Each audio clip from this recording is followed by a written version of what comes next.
Good afternoon. Thank you for joining us today. I'm Chris Cable from the Accounting Services Division of the Auditor General's Office. This webinar is the first in a series of webinars on information technology controls that our office will present for school districts. The slides for this webinar are posted on our website at azauditor.gov. Under the Reports and Publications, School Districts, Webinars area, under the Information Technology Webinar heading. We also provided a link to the website in the reminder email that you received for today's webinar. If you're having any trouble hearing the presenters throughout the session today, that might be because you're listening through your computer. You could choose instead to call into the webinar at the phone number provided in your reminder email. If you're still having any technical difficulties, you could send a message in to Megan, who is monitoring any of your Q&A items, to see if we can give you a hand. We reserved an hour and a half for this first webinar to allow time for your questions, but as we don't know exactly how many questions you'll have, we may be able to end a bit early. Speaking of questions, you can use the window on the right of your screen. If you don't see it, there is a bar at the top of your screen. If you take your mouse up to the top of your screen, you should be able to see a little drop-down bar and choose Q&A. That should bring up a pop-up window for you to submit any questions or comments you may have during the webinar. You can feel free to send those in at any time. If we don't stop to cover the questions right away as we're covering the material, then we'll get to your questions at the end of the session. It is possible, though, that you might ask some questions that are fairly district-specific or ones that we may need to discuss a little more with you to make sure that we give you the right information in our response. So in that case, we would contact you shortly after the webinar to discuss it with you more. If we do go the full time today and you need to leave early, don't worry about missing important information, as this webinar is being recorded and it will be posted on our website along with a timed outline to help you access any information that you may miss or allow you to simply refer back to the information covered today in the future. That recording can also be used to share this information with others at your district that weren't able to attend the webinar today. Presenting with me today, I have Melinda Gardner from our IT audit team and Jenny Snediger from our Division of School Audits. Melinda's background is in IT, and she has extensive IT audit experience related to the various state agencies, colleges, counties, and school districts that our office works with. Jenny is an experienced leader of school district performance audits, and she specializes in the IT control evaluation that our office does as part of those audits. So I'm going to turn things over now to Jenny to get us started on our discussion of IT controls. As Chris mentioned, this webinar is the first in a series of IT webinars focusing on areas our office has identified either through the compliance questionnaire completed by your financial auditors or through our own performance audits. These are areas that districts can make improvements to better secure their network, accounting, student information systems. Throughout the webinar today, I will refer to policies or procedures at different times, but it is important for your district to have well-documented policies that relate to the procedures in place to protect IT resources. So even if I only mention policies, keep in mind that it is the procedures that implement those policies that may need attention. We know some districts will need to start from the ground up on developing IT policies and procedures, while others will have some IT policies and procedures in place, but need to improve them and probably take steps to ensure that they are formally documented. For instance, some of the policies and procedures we often see that need additional attention are policies to ensure critical updates are installed on your district's computers, as well as procedures for authorizing, testing, and reviewing changes to your computer systems. Additionally, policies and procedures for logging and monitoring users' activities on critical systems and applications may be lacking, but they are key in securing IT resources. So let's take a look at what we are covering in the webinar today. As I previously mentioned, our office saw an opportunity in the findings noted by your auditors to assist districts by providing resources to help you become more efficient in maintaining your IT department and the integrity of your data.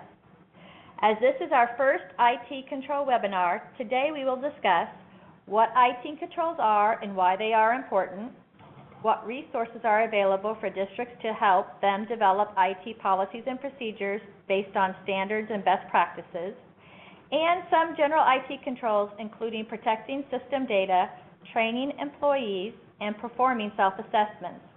This webinar is designed for IT and business office employees.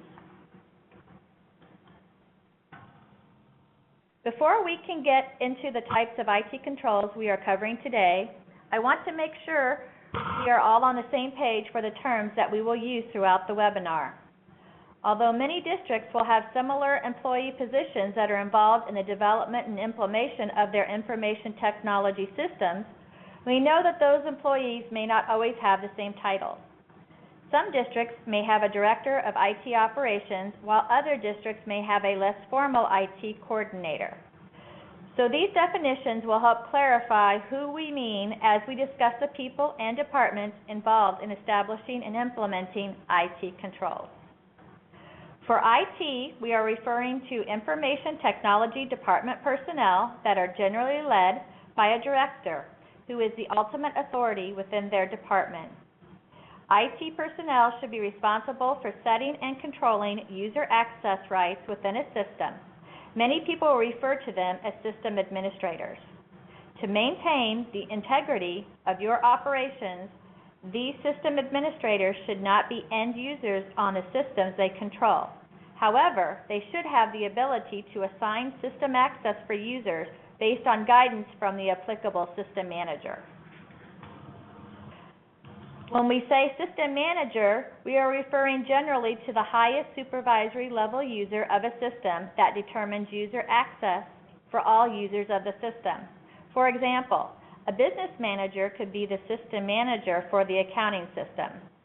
As the system manager is a system user, the system manager should not have the ability to set users' roles and access in the system. They have the responsibility of communicating user access needs to IT, but they should not perform the IT responsibility of actually setting the user access in the accounting system. Last, decision makers. Generally, these are the governing board members, superintendent, or other district level administrators who have the authority to approve and implement any given policy, process, or project within a school district and who are accountable for the outcome.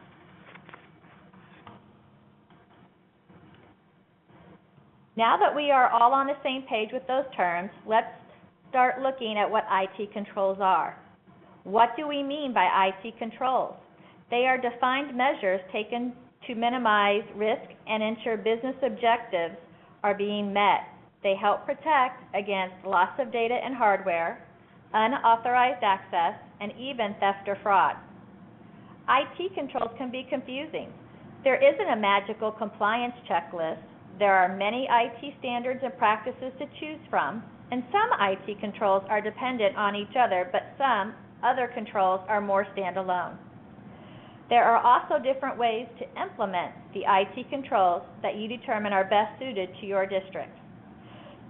So we know we can't solve every IT issue in an hour webinar, but we hope that the information we review today will start you on the right path to strengthening your district's controls.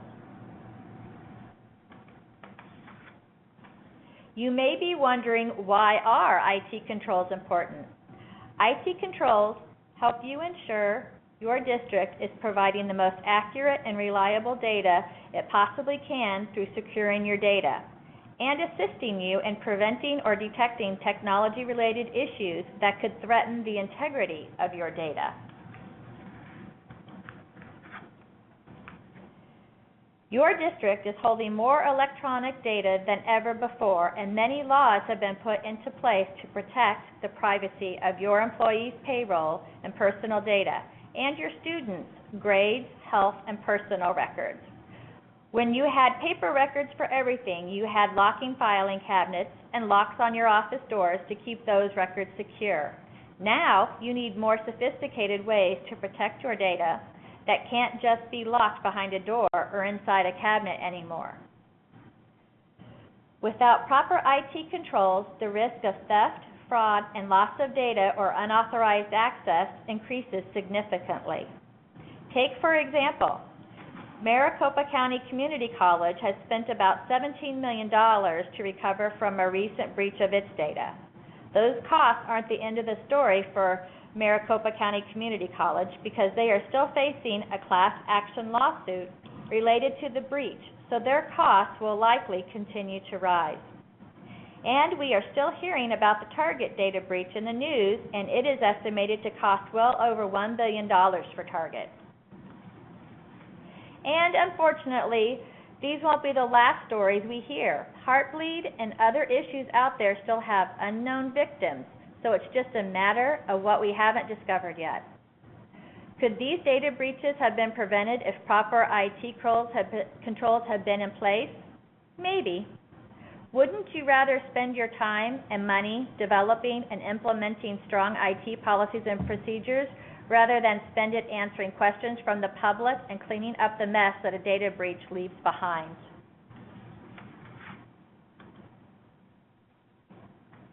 You would not want your district to be the headline story on the 10 o'clock news, announcing that you have had a data breach and your district's records were somehow tied to a credit card scam, or that your district had been paying fraudulent vendors, or that a student has hacked into your district's grading system and changed their grades as well as the grades of some of their friends, or that your staff and students' personal and FERPA information has been compromised. Now that we've looked at why you need IT controls and probably scared you at least a little bit about the possible problems that can arise if you don't have strong IT controls, what can you do about it?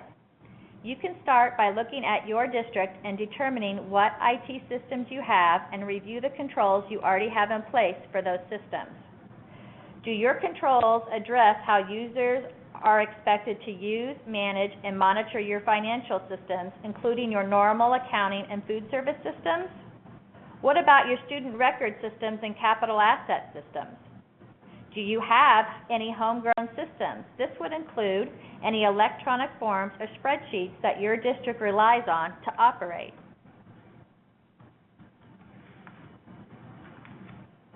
That was a long list of different systems that need IT controls, and it probably wasn't all of the systems that you have in your district.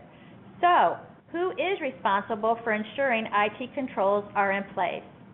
The answer is everyone. These are just a few examples of the different district personnel that should be involved in developing and implementing IT controls. Now, that doesn't mean that each of these people or groups of people will have the same responsibilities in the process of establishing IT controls, but IT controls shouldn't be the responsibility of the IT department either. Let's look at an example of how all of these groups are involved in the process of establishing IT controls.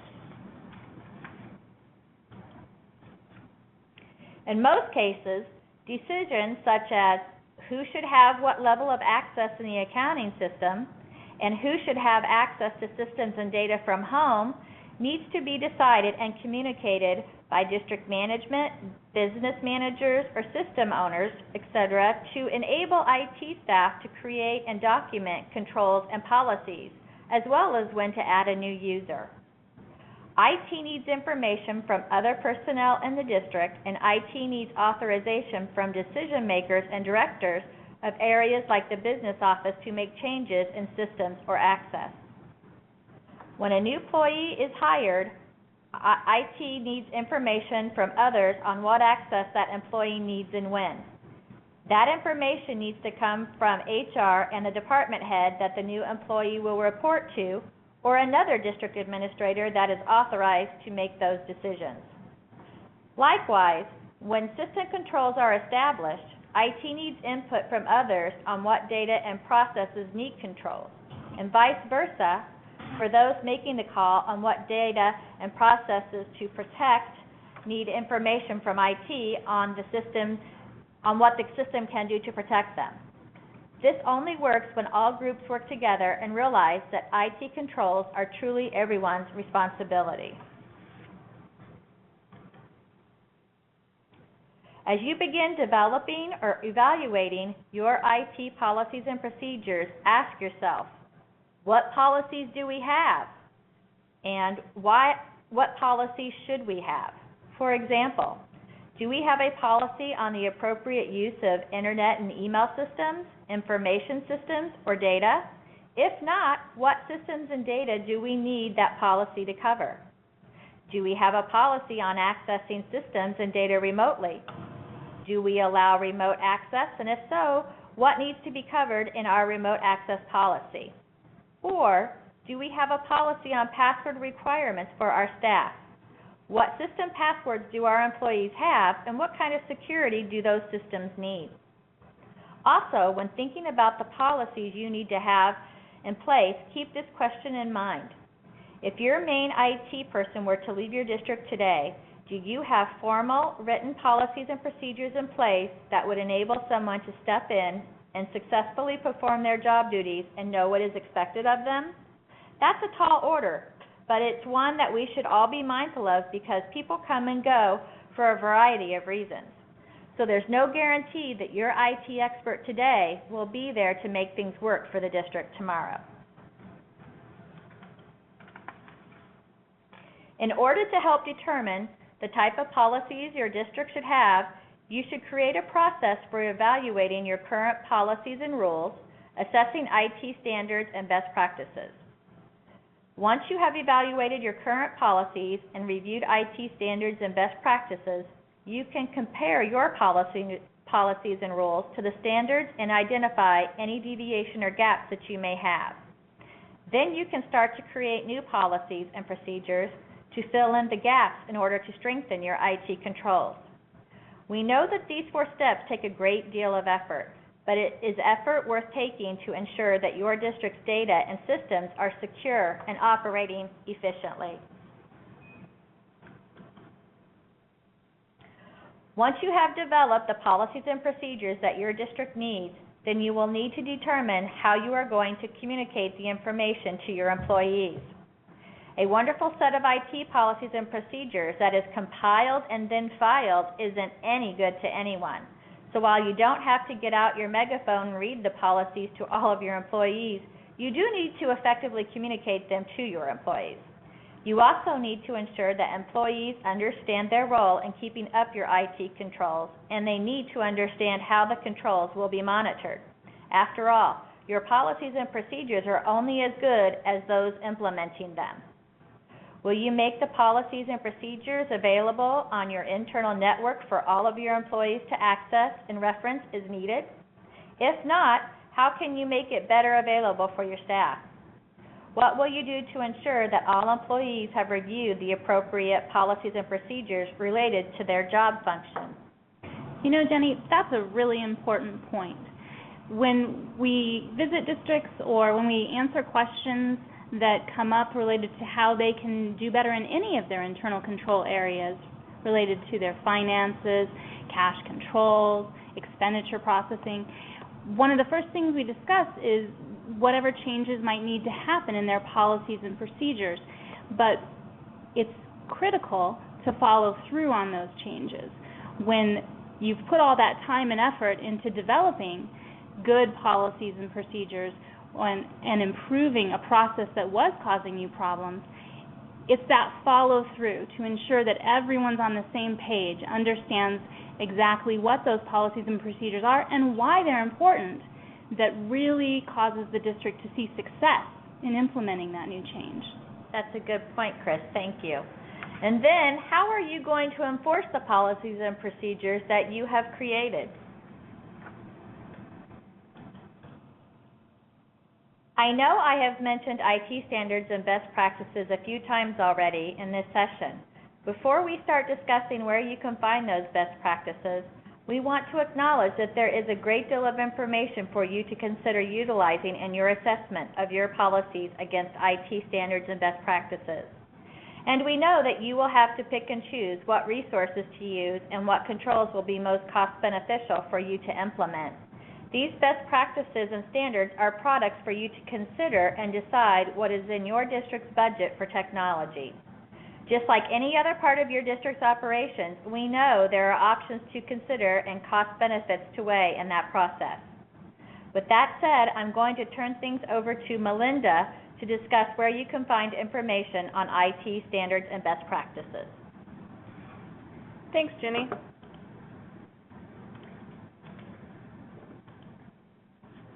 So how do you know what IT controls to consider? IT standards and best practices can help. They help by identifying current controls and practices related to information technology. Generally, IT best practices encompass the many accepted frameworks and processes entities use to effectively and efficiently accomplish IT tasks. They are a set of procedures, guidelines, ethics, or ideas that represent the most efficient or prudent course of action. Best practices are useful because there is no one universal compliance checklist for IT and no one way to implement IT controls. Best practices are typically compiled from knowledgeable IT experts who have developed ways to implement IT controls and processes, such as securing systems and data, configuring user access roles, and so on. As I mentioned, there are many different resources available for IT standards and best practices, such as those listed here. Some are national or international standards, and others are state level, like assets. Most of the ones we will be talking about today cover similar information related to IT, so I will try to focus on any differences. If these names are not ringing a bell for you, don't worry, we'll go over some of them briefly to give you an idea of what they cover and how you can find them. Of course, the first question you probably have looking at a list like that is, which one of these resources should I use? While it would be great if there was just one framework or set of IT standards and best practices that we could direct you to use, we realize that districts have different systems and that there are many ways to implement adequate controls at a district. As you look at these resources, you will see that some of them overlap and provide similar information, and some may go into more detail on a certain topic than another. Each one of these frameworks covers a broad range of IT topics. For instance, IT planning, security, access, disaster recovery, managing changes, and so on are all covered in most of the frameworks previously mentioned, although perhaps at different depths. We will talk about a few and give some examples. In addition, there are different costs associated with each of the frameworks. Many are free, while some have different costs to purchase. Ultimately, each district should consider the framework that best fits their needs or use a mixture of all frameworks as necessary. So let's take a look at the different resources in more detail. The first framework we are going to talk about is COBIT. COBIT is a framework created by an audit organization called ISACA. ISACA is short for Information Systems Audit and Control Association, which has been developing this framework since 1996. The COBIT framework was created for information technology management and IT governance and was created from an audit perspective. It is described as a supporting tool set that allows managers to bridge the gap between control requirements, technical issues, and business risks. To gain access to COBIT, you can either purchase through COBIT's website directly for $135, or you may choose to become a member of ISACA. Becoming a member, which is $165 per year, provides access to this document as well as many other resources.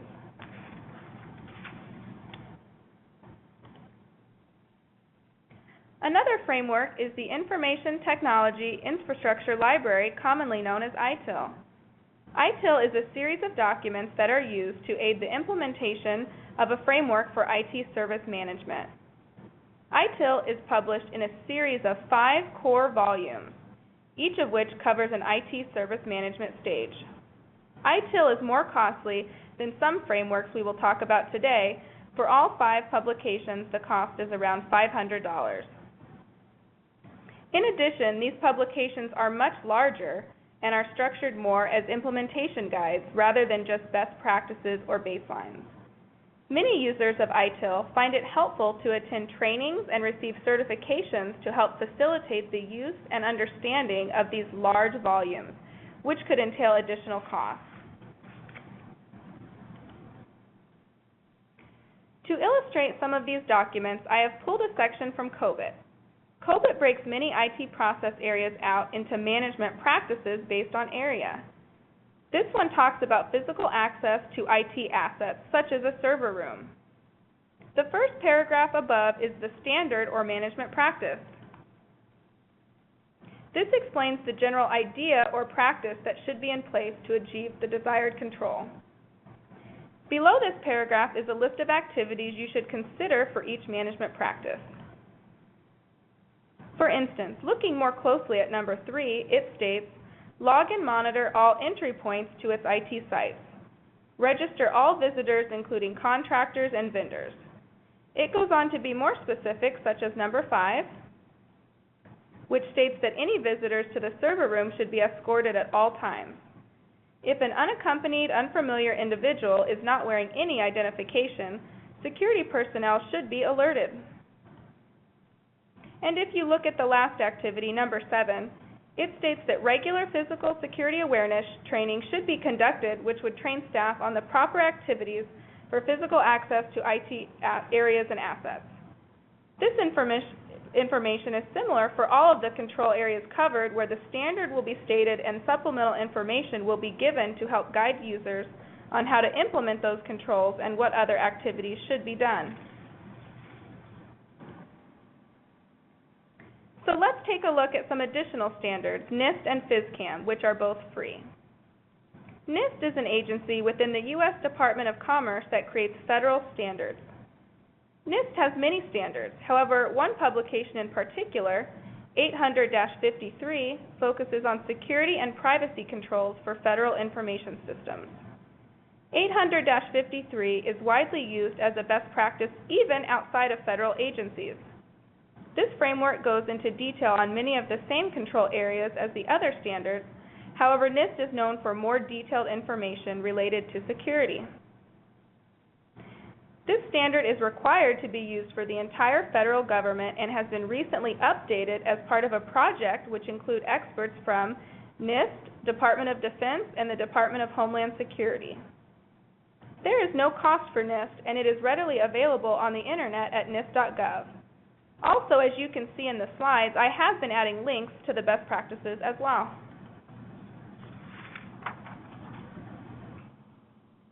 The next standard is also developed by the federal government. PhysCAM was created by the U.S. Government Accounting Office, GAO. PhysCAM presents a methodology for performing information system control audits of federal entities in accordance with professional standards. As previously mentioned, many of these standards overlap or reference each other. PhysCAM, for instance, has control activities that map directly with NIST. This standard shows how the controls in an auditor's view, showing how to audit and test the effectiveness of the control areas, which may be helpful as well if you are trying to evaluate your practices.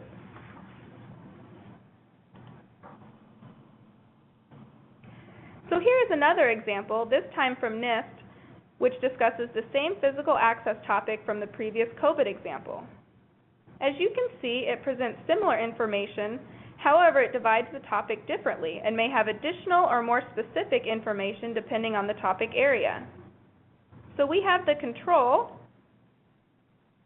which is physical access authorizations and security training for physical controls. Next, we have the steps or specific activities. This one also has supplemental guidance as well to provide more detailed information. So looking at the control activities, A states to develop, approve, and maintain a list of individuals with authorized access. C states review the access list detailing authorized facility access by individuals. And D, remove individuals from the facility when access is no longer required. In addition, the security training guidance states that organizations should Provide users with initial and periodic training in the employment and operation of physical security controls. As you may have noticed, many of these areas are very similar to the controls we cited from COBIT, although they may be worded a bit differently or contain different levels of guidance. The last standards and best practices I will be talking about today are ISO 27002 and Asset Statewide Policies. ISO is a document titled Information Technology Security Techniques Code of Practice for Information Security Management, and is a standard for those responsible for initiating, implementing, and maintaining information security management systems. This is an international standard that focuses primarily on security controls. The ISO standard starts at around $200 per individual user for a year's use. Finally, we have the Asset Statewide Policies. Accessible at no cost through Asset's website, many statewide policies exist around IT areas such as management practices, security, web services, and privacy. All state agencies, specifically all state budget units, are required to follow these standards. However, that requirement does not extend to school districts. Despite this distinction, all asset policies can still provide value as they are based off current IT best practices. In fact, Asset has recently updated all of their IT policies, and the new versions are directly mapped to NIST and other widely recognized standards. These updated policies should be on their website in the near future. So as you can see, there are many IT standards and best practices, some of which have a cost, many of which are free, and many more which we haven't touched on that you could research on your own. Now Jenny will continue on with some general IT controls. Thank you, Melinda. Now that we have talked about some of the resources for IT standards and given you plenty of websites to check out in the pursuit of IT knowledge, let's move on to some other general IT controls that districts should have in place. The three main areas I'm going to discuss are protecting sensitive data, training your district staff, and performing risk assessments on your IT environment. Before you can protect your sensitive data, you need to clearly identify what data you have by creating an inventory of some sort. Once you have identified what data you have, you will need to determine how to classify that data so that you can adequately protect it. Each organization may choose to categorize its data differently, although many choose a simple classification such as sensitive and public. You may find that more than 2 categories are necessary to fully categorize and protect your data. For instance, you may find some data could be better classified as confidential, personal, or important. How would you classify employee evaluations? Or who should be able to view and copy payroll and student data? Who should be reviewing prior year financial data? Is this something sensitive or public? Should these be protected any differently than teachers' assignments or website information that is clearly accessible by anyone? After you have identified, inventoried, and classified your data, you should ensure there is a process to consistently document this information so that changes to data and any new data will become part of this process. In addition, to protect sensitive data, you should also ensure there is a process to monitor and enforce compliance with any outside requirements such as FERPA and CIPA. Individuals should be identified as responsible for this process, and a way to enforce compliance should be determined. Last, policies and procedures should be created to document these processes and decisions on protecting sensitive data such as a data classification policy and security, confidentiality, and user agreements as necessary to ensure users are aware of these policies. The key here is that the classification will help you determine how to protect the different types of data you have. For instance, you may determine that the data you consider sensitive should not be taken home unencrypted, or that other safeguards need to be in place to access this data outside of school. Clarification of the data you are considering sensitive will allow you to establish a policy to protect that data appropriately.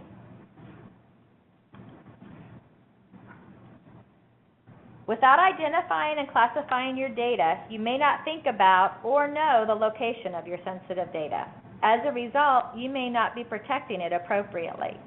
For instance, this article from Ohio illustrates how sensitive data could be unintentionally exposed and could cause major problems such as a data breach. Data breaches can have a large financial impact as well as a negative effect on reputation. In this instance, a third-party website, foundationcenter.org, which houses large amounts of data on different entities and individuals, had posted uncensored tax forms for Ohio County high school graduates. These forms included Social Security numbers and addresses of 2009 to 2011 scholarship recipients.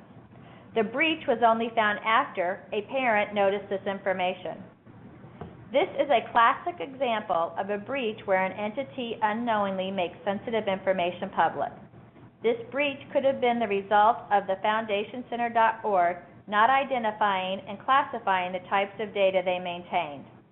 If they had done that, they could have identified that these types of scholarship application submissions would contain sensitive data, and they should have handled the information differently than they handled public data.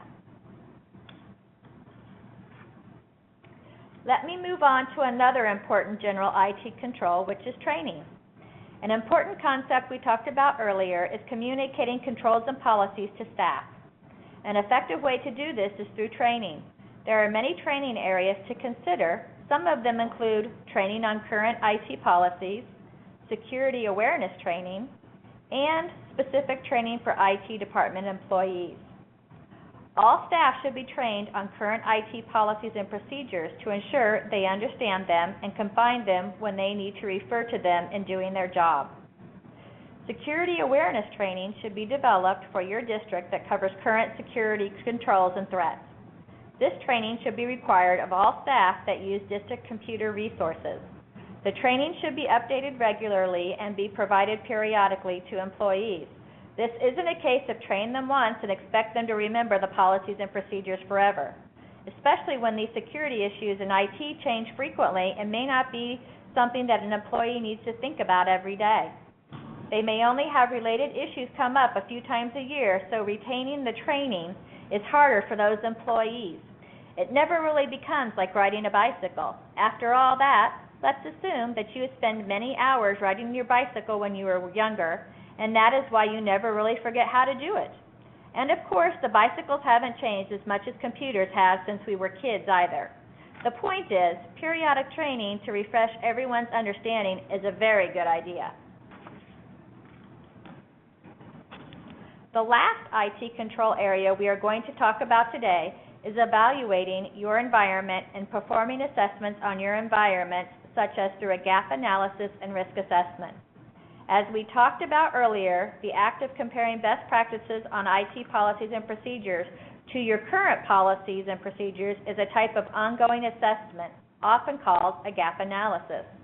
Performing a risk assessment may be broader than just the gap analysis, and is a process that identifies risks specific to your environment, such as security threats and vulnerabilities, determines the probability of an occurrence, the resulting impact, and the additional security controls that would lessen this impact. This process helps organizations protect sensitive information or resources by avoiding or reducing threats or identifying and implementing needed controls to protect against such threats. There are many ways to perform risk assessments. Depending on the size of your district, you may find that having different groups self-report on some aspects of their controls or risks makes sense. On the other hand, it may be more beneficial to perform an audit-based review of each group. Each district should develop a process to perform assessments on a regular basis. You should have a process to evaluate and document the outcomes of these assessments and determine which issues will result in changes. You will need to determine how best to report the results and make recommendations for changes. As with any control decision, a cost-benefit discussion or a risk tolerance should be considered before determining how to remediate any risks identified. That wraps up our last general IT control for this webinar. So now I'm going to hand it back over to Chris to discuss what is coming up in the next webinars. Thanks, Jenny. So before we take a look at your questions, which we will get to here at the end, so if you have any more, feel free to keep sending them in. We want to go ahead and review in more detail what we're planning to cover in additional IT webinars in the coming months. The topics and information for those planned webinars are on the slide now, but if you have additional topics you would like to see us address related to IT controls, please feel free to send in a comment now or contact us after the webinar. We did solicit input from all the districts before developing any of these webinars, but we're always interested in any additional input you may have so that we can be sure we're addressing your needs. As you can see, we will focus on identifying and limiting user access to fit job responsibilities in our next webinar, along with more physical access controls that you can implement to keep your systems and data more secure. Separation of responsibilities is a concept I know we're all very familiar with, and it's important that you're utilizing that same type of separation of responsibilities that we think about for an accounting transaction throughout your entire IT system to help ensure adequate separation of access and control over your district's processes and data, especially in this day and age. Still, a common finding for all kinds of entities that we audit is giving employees too much access. So we'll review how districts can effectively limit access in their systems and strengthen their controls. Part 3 in this series will focus more on network controls, including information on security and accessibility from beyond your district's buildings through remote access, and the concerns that are important to keep in mind to protect your network. Finally, we'll take a look at disaster recovery and how districts can ensure their disaster recovery plans are well developed, fully documented, and understood by the employees involved in the recovery process. We'll also cover testing disaster recovery plans so that when the worst happens, you'll be as ready as possible to keep your critical operations running.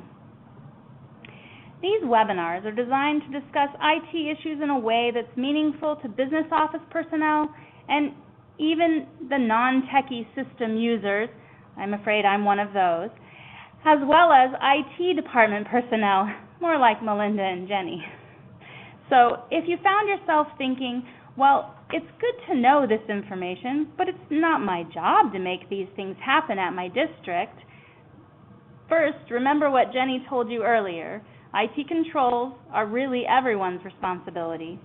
And if you really still feel that way, there are probably others at your district who could benefit from the information in this webinar series, and you should let them know about it. Maybe other system users or IT staff or district decision makers who would like to have a better handle or a better understanding of IT controls or how they impact your systems. Along with these webinars, we will be posting IT FAQs on our website soon. We'll send out an email when those IT FAQs are posted with a link to our website where all of our school district FAQs are posted. That way you can see the information on those frequently asked questions. Of course, you can look up the standards and best practices in the resources that Melinda reviewed in today's webinar, and you can send us your questions by email or call us anytime. Let's go ahead and take a look at what questions have come in so far and see if we get a few more spilling in while we go over those. Let's see, one question that we received is one I would expect on almost any of our webinar topics where we're trying to help districts look at an area that they may not take a lot of time to look at on a day-to-day basis. IT is definitely part of your everyday life, but stopping and thinking about how well you have your controls in place isn't something that is probably written in your job description. So one of the questions that we got was, where do we get the funding to make this happen? And like I said, that's a common question whenever a district is looking at making changes or improvements anywhere in their processes. Melinda talked about various standards and best practices that are free and available to you, but I know that's still time and resources for you to go through those, to learn more about them, even to work on hiring the right people who know enough about them to help you get your policies and procedures in line and then make sure they're implemented well. There's always the cost benefit, as we already referred to.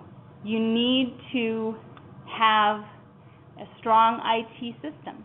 If you don't take that time and spend that money at the beginning to have a process in place, you're probably just going to end up spending that time and that money on remediation of an issue because your IT was not well controlled. I know resources are always a challenge, but it's that benefit that you're trying to achieve, it's really worth a certain level of cost. Make it whatever you can that you can put toward it, and make a commitment to increasing incrementally in your process all the time, and you can make it a manageable process. Another question we received was related to companies, if we're aware of any that work with districts to write procedures manuals. And of course, probably many of you work with the Arizona School Board Association for policies and procedures manuals for your governing board. I don't know if they have a individual on staff who can work with you as strongly as you would need in an IT area to provide that level of expertise. I do think that general standard policies and procedures have a place, but as you come into your own systems and your own process, that's going to be something that will require more additional focus, not just sort of a blanket policy. So I think the ASBA is a good resource for you to start with on many of your policy and procedure manual needs, but it may be that you need to go well beyond that for developing stronger specific policies, which I see many districts do, and then provide on their individual governing board policies. Let's see what else we have.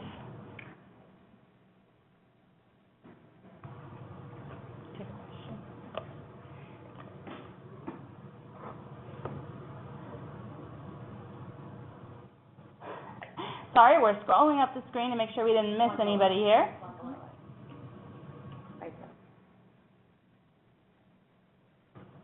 So, regarding the various frameworks and best practices that were discussed today, one question was, do we have to adopt or follow a framework completely, or can we choose parts of frameworks that apply? So as we talked about, there are a lot of frameworks, standards, and best practices out there that will talk about a lot of different areas in different level of detail. It definitely, districts can pick and choose the areas that fit their needs and don't have to consider only one framework or go with only one. A lot of times we do find that there's an area that one framework may go in more detail about that we choose to look more at that guidance versus another.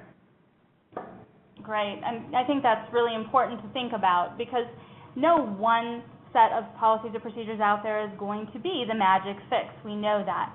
But if you can look at those different resources that have been provided, find the pieces that apply to your district, you can work at making the best policies and procedures for your district. We did get a comment that came in to just help others who may not be aware about it. The insurance trust that I know many districts are members of provides guidelines for policies that you can tailor to your environment. So they may be a good resource for you to get additional information related to some IT controls as well. And I appreciate the comment from the participant.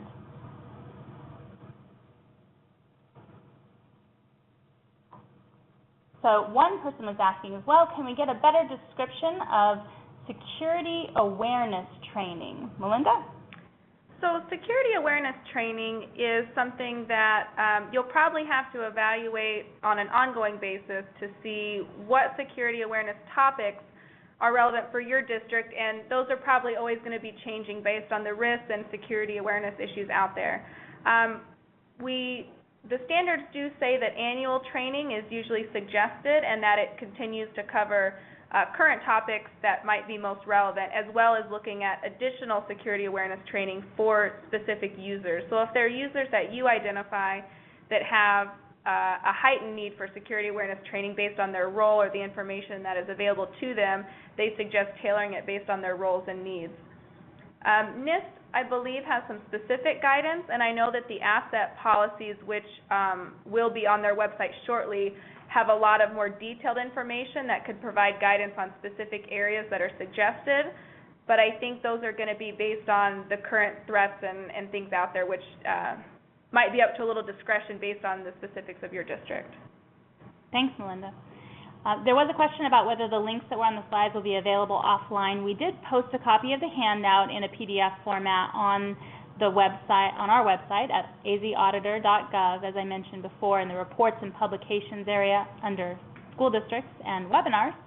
You'll find it there, and the slides are there for your future reference, as well as to be able to use those links that Melinda provided for each of the best practices and standards.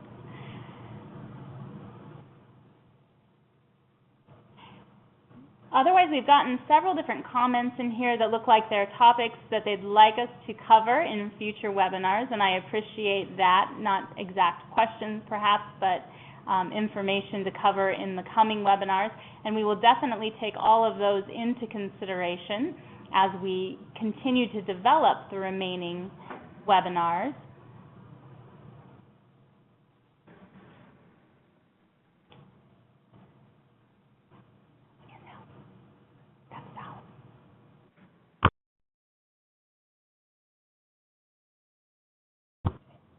So with that, we're going to go ahead and wrap up early because we're not seeing more questions coming in.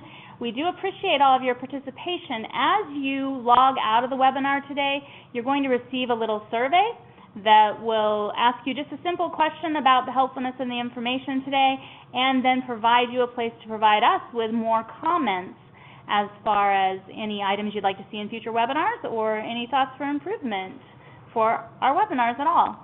We really appreciate you joining us today, and we look forward to you and others from your district logging in for future IT control webinars.